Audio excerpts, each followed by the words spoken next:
Assalomu alaykum. Aziz tomoshabinlar. Bugun biz har birimizga bevosita tegishli bo'lgan, ammo ko'pchilik e'tibordan chetda qoldiradigan juda muhim va ba'zan xavfli mavzu raqamli musodara haqida batafsil gaplashamiz. Bu sizning pulingiz. Aktivlaringiz va hatto shaxsiy ma'lumotlaringiz qanday qilib sizning ruxsatingizsiz yoki siz bilmagan holda davlat organlari yoki boshqa tashkilotlar tomonidan olib qo'yilishi mumkinligi haqidagi jiddiy ogohlantirishdir. Bu mavzu har biringiz uchun, ota-onangiz, do'stlaringiz uchun o'ta dolzarbdir. Shuning uchun iltimos diqqat bilan tinglang va hoziroq kanalimizga obuna bo'lib, videoga like bosishni unutmang. Bu ma'lumotni iloji boricha ko'proq odamlar ko'rishi juda muhimdir. Muammoning mohiyati. Avval qanday edi va hozir nima o'zgardi tarixda? Odatda mol-mulkni musodara qilish deganda biror shaxsning uy-joyi, avtomobili, qimmatbaho buyumlari kabi jismoniy aktivlari tortib olinishi tushunilardi. Bu jarayon ancha murakkab, uzoq vaqt talab qiladigan va ko'pincha hammaga ma'lum bo'ladigan jarayon edi. Qarzdorlik yoki sud qaroriga asosan ijrochilar kelib, ko'chmas mulkni baholashar, uni xatlardi va keyin sotuvga qo'yardilar. Bu jarayonning har bir bosqichi xabardorlikni, hujjatlashtirishni va ko'pincha jamoatchilik nazoratini talab qilardi. Ammo hozir vaziyat butunlay o'zgargan. Biz raqamli asrda yashayapmiz va pulimiz, aktivlarimiz, hatto shaxsiy ma'lumotlarimiz ham endi asosan raqamli formatda mavjud. Bank hisob varaqlarimiz, plastik kartalarimiz, elektron hamyonlarimiz, onlayn banking ilovalari, bularning hammasi raqamli olamning bir qismi. Qarzdorlik, jarimalar, soliqlarni undirish bo'yicha davlat mexanizmlari ham raqamli platformalarga o'tdi.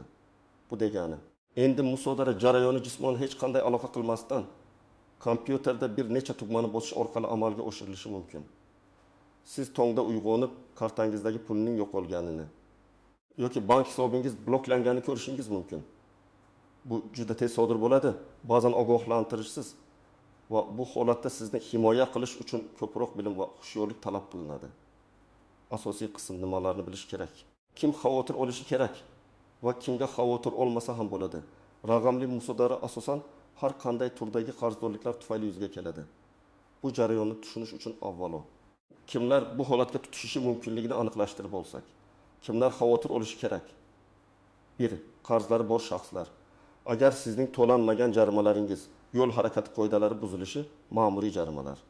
Soliq qarzlaringiz, mulk solig'i, yer solig'i, daromad solig'i, kredit qarzlaringiz, kommunal to'lovlardan qarzlaringiz, gaz, elektr, suv, uy-joy kommunal xizmatlari. Aliment qarzlaringiz yoki boshqa turdagi sud qarori bilan tasdiqlangan qarzlaringiz bo'lsa, sizning raqamli aktivlaringiz xavf ostida. 2. Yakka tartibdagi tadbirkorlar va yuridik shaxslar. Agar siz tadbirkorlik faoliyati bilan shug'ullansangiz va soliqlar, ijtimoiy to'lovlar, bank kreditlari yoki boshqa shartnomai majburiyatlaringizni o'z vaqtida bajarmasangiz, sizning bank hisob varaqlaringiz, korxona aktivlaringiz, bankdagi pul mablag'lari bloklanishi va undirilishi mumkin. 30. Kafillik bergan shaxslar. Agar siz kimningdir krediga kafil bo'lgan bo'lsangiz va asosiy qarz oluvchi o'z majburiyatlarini bajarmasa, bank yoki majburiy ijro byurosi MB sizning hisob varaqlaridan ham pul undirishi mumkin. Bu juda keng tarqalgan holat va ko'pchilik kafil bo'lishning og'ir oqibatlarini tushunib yetmaydi. 4. Onlayn platformalarda katta miqdorda pul saqlovchilar, ba'zi onlayn to'lov tizimlari yoki elektron hamyonlar ham ma'lum sharoitlarda, masalan, sud qarori yoki huquqni muhofaza qiluvchi organlarning so'rovi asosida bloklanishi yoki undirilishi mumkin. Kimlarga xavotir olmasa ham bo'ladi yoki kamroq xavotir olsa bo'ladi. 1. Qarzlari yo'q shaxslar. Agar sizning hech qanday qarzingiz bo'lmasa, barcha to'lovlarni o'z vaqtida amalga oshirib borsangiz, sizning hisob varaqlaringiz raqamli musodara xavfi ostida emas. 2. Rasmiy tarzda ish haqi, pensiya yoki nafaqalar oluvchilar. Ba'zi ijtimoiy to'lovlar, masalan, bolalar nafaqalari, nogironlik pensiyalari, alimentlar kabi maqsadli mablag'lar qonun himoyasi ostida bo'ladi va ularni undirish cheklangan. Biroq bu ham o'ziga xos nuanslarga ega. Ular haqida keyinroq gaplashamiz. Keling, bir nechta aniq misollarni ko'rib chiqaylik. Bir nechta aniq misollarning qoidasini buzish. Faraz qilaylik, siz tezlikni oshirganingiz uchun 2 bazaviy hisoblash miqdori B miqdorida, ya'ni hozirgi kunda 6 ming so'm atrofida jarimaga tortildingiz. Siz bu jarimaning SMS xabarnomasini olgansiz, ammo unutib yuborgansiz yoki e'tiborsiz qoldirgansiz. Qonun bo'yicha jarima belgilangan kundan boshlab 6 kun ichida to'lanishi shart. Agar siz bu muddatda jarimani to'lamasangiz, ma'muriy javobgarlik to'g'risidagi kodeksning 331 moddasiga binoan jarima undirish to'g'risidagi qaror majburiy ijro byurosiga (MIB) yuboriladi. MIB sizning bank kartalaringizga so'rov yuborishi mumkin va agar kartangizda yetarli mablag' bo'lsa, avtomatik tarzda 36 million so'm va ijro yig'imi odatda jarima summasining 25%, ya'ni yana 1.65 million so'm yechib olinadi. Sizning kartangizdan jami daxil 25 million so'm mablag' yechib olingani haqida SMS kelishi mumkin, ammo bu pul allaqachon undirib bo'lingan bo'ladi. Siz hatto xabarnoma ham olmaganingizni da'vo qilishingiz mumkin. Ammo bu sizni javobgarlikdan ozod qilmaydi. Chunki davlat organlari SMS xabar yuborishga majbur emas, faqat xat orqali yoki shaxsan xabardor qilishga majbur. Raqamli tizimda esa SMS xabar yetarli deb hisoblanadi. Ikki misol kommunal xizmatlar uchun to'lanmagan qarz. Sizning gaz, elektr yoki suv uchun bir necha oylik qarzingiz bor, deylik 500 ming so'm. Kommunal xizmat ko'rsatuvchi tashkilotlar bir necha bor ogohlantirish xatlari yuborgan, ammo siz bunga e'tibor bermagansiz. Ular sudga murojaat qilib, qarzingizni undirish to'g'risida qaror olishadi. Bu sud qarori ham MIBga kelib tushadi. MIB xodimlari sizni ogohlantirish uchun telefon qilishi mumkin, lekin ba'zan bu sodir bo'lmaydi. Qarzingiz 1 million 500 ming so'm va ijro yig'imi 375 ming so'm bo'lib, jami 1,75 million so'm sizning kartangizdan yechib olinishi yoki bank hisobingiz bloklanishi mumkin. Siz pulni nafaqat yo'qotasiz, balki bank hisobingiz bloklangani sababli ma'lum muddatga pul o'tkazish, naqd pul yechish imkoniyatidan mahrum bo'lasiz. 3 misol, kreditga kafil bo'lish.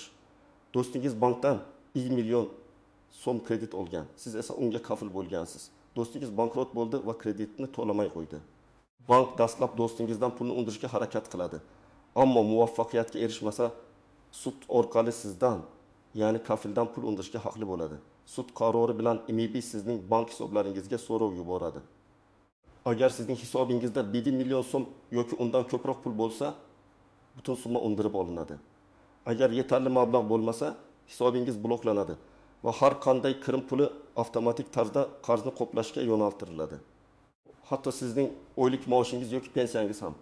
Bu juda og'riqli vaziyat, chunki siz o'zingiz olmagan qarz uchun javob berishingizga to'g'ri keladi. Raqamli musodara mexanizmi qanday ishlaydi? Odatda jarima yoki qarz yuzaga kelganda mas'ul organ, masalan, yo'l harakati xavfsizligi xizmati, soliq inspeksiyasi, kommunal xizmatlar sizga xabarnoma yuboradi. Agar belgilangan muddatda to'lanmasa, undirish to'g'risidagi qaror yoki sud buyrug'i majburiy ijro byurosiga MIB yuboriladi. MIBning maxsus axborot tizimi mavjud bo'lib, u barcha banklarning axborot tizimlari bilan integratsiyalashgan. Bu tizim orqali MIB xodimi sizning shaxsiy identifikatsiya raqamingiz, CHESH yoki STIR, soliq to'lovchining identifikatsiya raqami orqali sizning nomingizda ochilgan barcha bank hisob varaqlari va kartalarini topa oladi. Keyin qarzingiz miqdorida hisob varaqni bloklash yoki to'g'ridan-to'g'ri pulni yechib olish bo'yicha buyruq yuboriladi. Banklar bu buyruqni zudlik bilan bajarishga majburdirlar. Bu jarayonning raqamli tomoni shundaki, sizga MIBdan xat kelishi shart emas. Ba'zida sizga SMS kelishi mumkin. Ba'zida umuman hech qanday ogohlantirish kelmasligi mumkin. Chunki tizim avtomatik ravishda ishlaydi. MIB tizimi qarzni aniqlagan zahoti sizning bank hisoblaringizga avtomatik so'rov yuboradi va agar yetarli mablag' bo'lsa, pulni yechib oladi.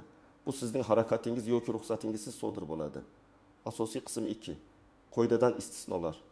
Tuzoqlar va noaniq nuanslar raqamli musodara jarayonida ham ma'lum istisnolar, tushunarli bo'lmagan holatlar va e'tibor berish lozim bo'lgan nuanslar mavjud. Ularni bilish sizni ko'plab muammolardan qutqarishi mumkin. Qoidadan istisnolar. Undirilishi mumkin bo'lmagan mablag'lar O'zbekiston Respublikasi sud hujjatlari va boshqa organlar hujjatlarini ijro etish to'g'risidagi qonunning 40 moddasiga ko'ra ayrim turdagi daromadlar va mablag'lardan undiruv qaratilishi mumkin emas. Bularga quyidagilar kiradi. Yo'q, bolalar nafaqalari, farzandlar uchun beriladigan davlat nafaqalari undirilishi mumkin emas. 2. Nogironlik pensiyalari va nafaqalari, nogironligi bo'lgan shaxslarga beriladigan pensiya va nafaqalar ham daxlsiz hisoblanadi. 3. Alimentlar. Aliment tariqasida olinadigan mablag'lar faqatgina aliment bo'yicha qarzdorlikni undirish uchungina undirilishi mumkin. Boshqa turdagi qarzdorliklar uchun emas. Dard, jarohat yetkazilganligi uchun to'lanadigan tovon.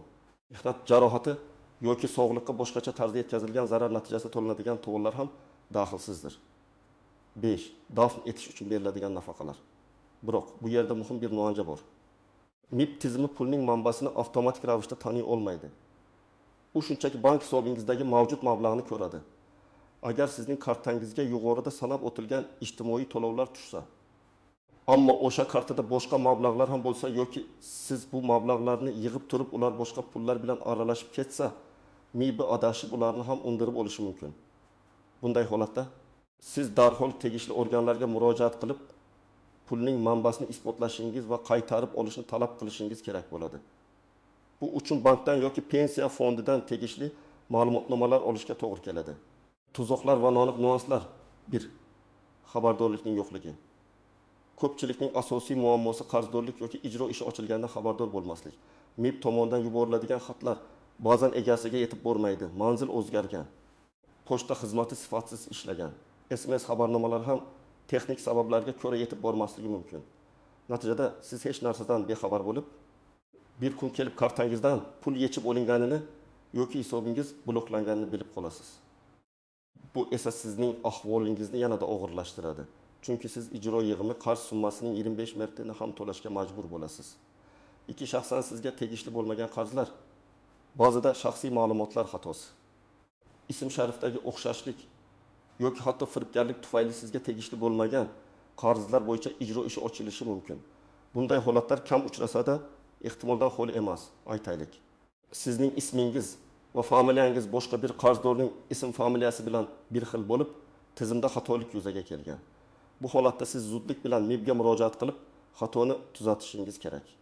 3. Kriptovalyuta va boshqa raqamli aktivlar. Hozirda O'zbekiston qonunchiligida kriptovalyutalarni yoki boshqa raqamli aktivlarni, masalan domen nomlari, onlayn o'yin hisoblari, to'g'ridan-to'g'ri musodara qilish mexanizmi aniq belgilanmagan. Biroq bu soha tez rivojlanmoqda va kelajakda ularni ham undirish mexanizmlari joriy etilishi mumkin. Ayniqsa, noqonuniy faoliyat natijasida qo'lga kiritilgan kriptoaktivlar huquq tartibot idoralari tomonidan musodara qilinishi mumkin. Shuningdek, agar sizning kriptovalyuta birjalaridagi hisobingiz bank hisobingizga bog'langan bo'lsa, bank hisobingiz orqali ham unga ta'sir o'tkazilishi ehtimoli bor. Bu hozircha noaniq hudud, ammo kelajakda bu borada ehtiyotkor bo'lish kerak. Qarzdorlik miqdoridan ortiqcha undirish. Ba'zida texnik xatolar tufayli MIB sizdan qarz miqdoridan ko'proq pul undirib olishi mumkin. Yoki siz allaqachon qarzingizni to'lagan bo'lsangiz ham, tizimda bu ma'lumot yangilanmagani sababli qayta undirib amalga oshirilishi mumkin. Bunday holatlarda to'lov kvitansiyalarini saqlab qo'yish va darhol murojaat qilish muhimdir. 5. Onlayn xizmatlar va platformalar. Agar siz ijtimoiy tarmoqlar, messenjerlar yoki boshqa onlayn platformalarda qonunbuzarliklarga yo'l qo'ysangiz, masalan, firibgarlik, yolg'on ma'lumot tarqatish, ekstremistik kontent joylash, tegishli davlat organlari ushbu platformalarga murojaat qilib, sizning akkauntingizni bloklash yoki o'chirishni talab qilishi mumkin. Bu ham ma'lum darajada raqamli musodaraning bir ko'rinishi, chunki siz o'zingizning raqamli mavjudligingizni va u orqali yaratgan ma'lumotlaringizni yo'qotasiz. 6. Hisob varaqni bloklash ko'pincha qarzni to'g'ridan-to'g'ri yechib olishdan ko'ra avval bank hisobi bloklanadi. Bu degani, siz nafaqat pul yechib ola olmaysiz, balki hech kim sizga pul o'tkaza olmaydi. Hatto sizning oylik maoshingiz ham hisobingizga tushmaydi. Balki to'g'ridan-to'g'ri qarzni qoplashga yo'naltiriladi. Hisob bloklanganda ko'pchilik xizmatlardan foydalanish imkoni cheklanadi. Yuqorida holatlarni bilish sizga muammolarni oldindan sezish va ularga to'g'ri javob berish imkonini beradi. Har doim hushyor bo'lish va o'z huquqlaringizni bilish zarur. Amaliy maslahatlar, tomoshabin nima qilish kerak? Endi eng muhim qismiga o'tamiz. Agar siz raqamli musodara holatiga tushib qolsangiz yoki undan qanday qochish mumkinligi haqida amaliy qadamlar. Birinchi va eng muhim qadam profilaktika. 1. Qarzlaringizni muntazam tekshirib turing. Bu sizni kutilmagan vaziyatlardan himoya qiladi. O'zbekistonda buning uchun bir nechta qulay usullar mavjud. E-davlat uz portali. Ushbu yagona interaktiv davlat xizmatlari portalida shaxsiy kabinetingiz orqali barcha jarimalar, soliq qarzlari va boshqa davlat organlari bo'yicha qarzdorliklaringizni tekshirishingiz mumkin. Bu eng ishonchli manba hisoblanadi. MIBning rasmiy sayti yoki mobil ilovasi, Majburiy ijro byurosining veb saytida MIB uz yoki mobil ilovasi orqali sizning nomingizda ijro ishlari ochilgan ochilmaganligini JSHIR yoki STIR orqali tekshirishingiz mumkin. Bu juda muhim, chunki agar ijro ishi ochilgan bo'lsa, qarzdorlik undirib olinishi juda tez sodir bo'lishi mumkin. Bank ilovalari, ko'plab banklarning mobil ilovalarida Aloqa bank, Hamkor bank, Kapital bank va boshqalar siz o'zingizning soliq va jarima qarzlaringizni tekshirish imkoniyatini topishingiz mumkin. Kommunal xizmatlarning shaxsiy kabinetlari, gaz, elektr, suv ta'minoti uchun alohida saytlar yoki ilovalarda. Masalan, Gazuz, Hududgazuz, Elektrikuz. O'zingizning qarzdorligingizni saqlab qo'ying. Har qanday to'lovni amalga oshirganda kommunal, soliq, jarima, kredit kvitansiyalarni elektron yoki qog'oz shaklida kamida 3 yil davomida saqlab qo'yish juda muhimdir. Agar sizdan allaqachon to'langan qarzni qayta undirishga harakat qilishsa, kvitansiyalar sizning asosiy dalilingiz bo'ladi. 3. Bankdan keladigan SMS xabarlarini e'tiborsiz qoldirmang. Bank kartangizga bog'langan telefon raqamingiz doim faol bo'lsin. Har qanday shubhali tranzaksiya yoki hisobingizga kirim, chiqim bo'yicha SMS xabarlarini darhol tekshiring. Agar bank ilovasidan foydalansangiz, uning xabarnomalarini push bildirishnomalar ham yoqib qo'ying. 4. Kreditlarga kafil bo'lishdan oldin 2 marta o'ylang. Kafillik juda katta javobgarlik yuklaydi. Agar asosiy qarz oluvchi o'z majburiyatini bajarmasa, barcha qarz sizning zimmangizga tushadi. Agar kafil bo'lishga qaror qilsangiz, qarz oluvchining moliyaviy ahvolini diqqat bilan o'rganing va uning kreditni to'lay olishiga ishonch hosil qiling. Agar pulingiz allaqachon yechib olingan yoki hisobingiz bloklangan bo'lsa, nima qilish kerak? 1. Vaziyatni aniqlang. Avvalo, nima sababdan va qaysi organ tomonidan pul yechib olinganini yoki hisobingiz bloklanganini aniqlang. Ko'pincha bankdan kelgan SMS xabarnomasida ijro ishi raqami yoki ijrochining telefon raqami ko'rsatilgan bo'ladi. Agar ko'rsatilmagan bo'lsa, bankning kol markaziga qo'ng'iroq qiling va vaziyatni aniqlang. Ular sizga ijro ishi raqami va uni yuritayotgan MIB xodimining aloqa ma'lumotlarini berishi shart. 2 MIBga murojaat qiling. Aniqlagan ijro ishi raqami bilan MIBning tegishli bo'limga shaxsan borishingiz yoki telefon orqali bog'lanishingiz kerak. Ijrochi xodimdan qarzdorlikning asosini, jarima qarori, sud qarori, shartnoma so'rang. Agar qarz haqiqatan ham sizga tegishli bo'lsa, uni to'lash yoki uning miqdorini aniqlashtirish choralarini ko'ring. Agar pulingiz to'lanib bo'lingan bo'lsa, kvitansiya nusxalarini taqdim eting. O'tib hujjatlarni to'plang. Shaxsingizni tasdiqlovchi hujjat pasport. Agar qarzni to'lagan bo'lsangiz, to'lov kvitansiyalari. Agar pul noto'g'ri undirilgan bo'lsa, masalan, ijtimoiy nafaqa bo'lsa, pulning manbasini tasdiqlovchi ma'lumotnoma bankdan, pensiya fondidan, bank hisobingizdan ko'chirma. Agar kerak bo'lsa.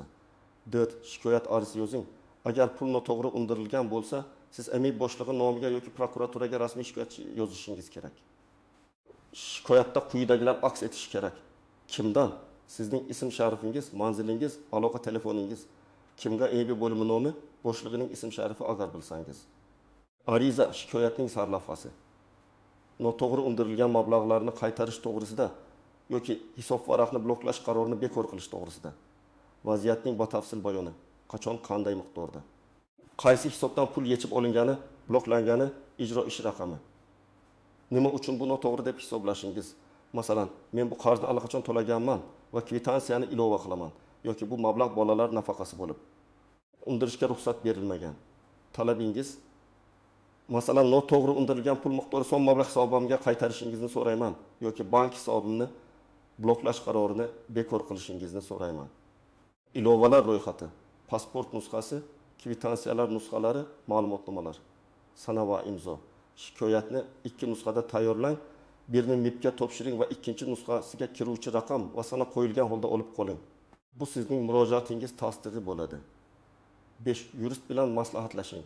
Agar vaziyat murakkab bo'lsa, masalan, katta miqdordagi pul undirilgan bo'lsa, sizga tegishli bo'lmagan qarz bo'yicha ijro ishi ochilgan bo'lsa yoki sizning shikoyatingizga javob bermasalar, malakali yurist bilan maslahatlashish tavsiya etiladi. Yurist sizning huquqlaringizni himoya qilishda yordam beradi va sudga murojaat qilish bo'yicha yo'l yo'riq ko'rsatadi. Qo'shimcha tavsiyalar: shaxsiy ma'lumotlaringizni himoya qiling. JSHIR va pasport ma'lumotlaringizni begonalarga bermang. Raqamli firibgarlik har doim rivojlanib bormoqda. Onlayn faoliyatingizga ehtiyot bo'ling. Ijtimoiy tarmoqlarda internetda joylashtirgan ma'lumotlaringiz uchun javobgarlik borligini unutmang. Qonunga zid kontent joylashtirish firibgarlikda ishtirok etish raqamli resurslaringizni yo'qotishingizga olib kelishi mumkin. Xulosa va yakuniy chorlov aziz do'stlar, bugun biz raqamli musodara kabi juda jiddiy va dolzarb mavzuni batafsil muhokama qildik. Ko'rib turganingizdek, bu sizning bank kartangizdagi kichik bir jarimadan tortib, katta miqdordagi moliya yo'qotishlarga olib kelishi mumkin bo'lgan keng qamrovli muammodir. Har birimiz raqamli dunyoda yashayotgan ekanmiz, o'zimizning raqamli mol-mulkimizni himoya qilish choralarini ko'rishimiz shart. Asosiysi xulosa shuki, hushyorlik, muntazam nazorat va o'z huquqlaringizni bilish bu sizni raqamli musodaradan himoya qilishning eng samarali yo'lidir. Qarzlaringizni tekshirib turing, to'lov kvitansiyalarni saqlang. Bankdan keladigan xabarlarga e'tibor bering va agar muammo yuzaga kelsa, darhol to'g'ri harakat qiling.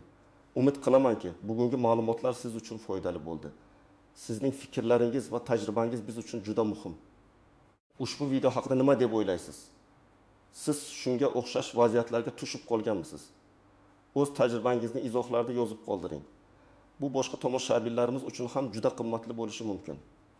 Videoga like bosishni va kanalimizga obuna bo'lishni unutmang.